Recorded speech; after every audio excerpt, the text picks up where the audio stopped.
তো বন্ধুরা, আমরা এখন আছি সীতাপুরে। কিছুক্ষণ আগেই আমরা আমাদের এখানে এসে পৌঁছেছি। হরিদ্বার থেকে আমরা সকাল রওনা হয়ে বিকেল 3টার দিকে এসে পৌঁছেছি। তো আপনারা দেখতে পাচ্ছেন পাহাড়ের এই সৌন্দর্য।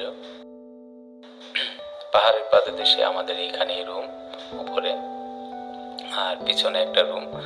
তো এই দুটো রুম নিয়ে আমরা এখানে আছি সীতাপুরে। আজকে এখানেই থাকবো রাতে। আগামীকাল সকাল 3টা বা 4টার মধ্যে আমরা বের হয়ে যাব এখান থেকে। বের হয়ে আমরা কেদারনাথের উদ্দেশ্যে যাত্রা করব। তো আজকে দেখুন আমাদের এই যে পাহাড়ের পাদদেশে যে কি সুন্দর পাহাড়ি এলাকা। তো আরেকটা বিষয় দেখুন, এই যে হেলিকপ্টার। যারা গাড়িতে করে আসে না বা হাঁটতে পারে না, তারা সরাসরি হেলিকপ্টার যুগে কেদারনাথ চলে যায়। এটা একটা সুবিধা আছে, ভিআইপি সুবিধা।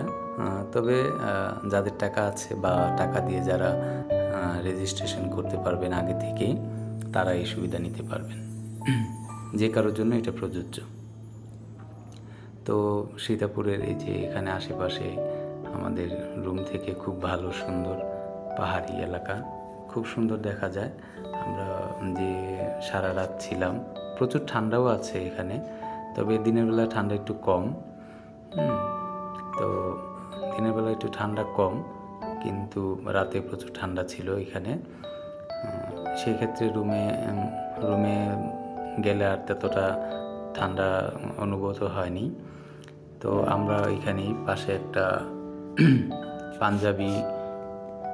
পাঞ্জাবি ধাবা পেয়েছিলাম, যেটাতে আমরা নিরামিষ খাবার পেয়েছিলাম।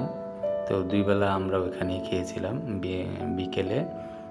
বিকেলে তারপরে রাতে। কিন্তু পরের দিন সকালে যেহেতু আমরা বের হয়ে গিয়েছিলাম, সেহেতু খাবারের সুবিধাটা আর পাইনি। তো এই যে দেখুন কি সুন্দর পাহাড়ি গ্রাম। এখানে জুম চাষও হয়, পাহাড়ে যে জুম চাষ। তো যে কোনোভাবে আপনারা গাড়ি যুগে বা হেলিকপ্টার যুগে এখানে আসতে পারেন, এসে কেদারনাথ যাত্রা করতে পারেন। তা আমাদের এখন খাবারের সময় হয়ে গেছে। আপাতত টাটা। নতুন কিছু জানতে আমাদের চ্যানেল অবশ্যই সাবস্ক্রাইব করবেন এবং অবশ্যই ফলো করবেন। ধন্যবাদ।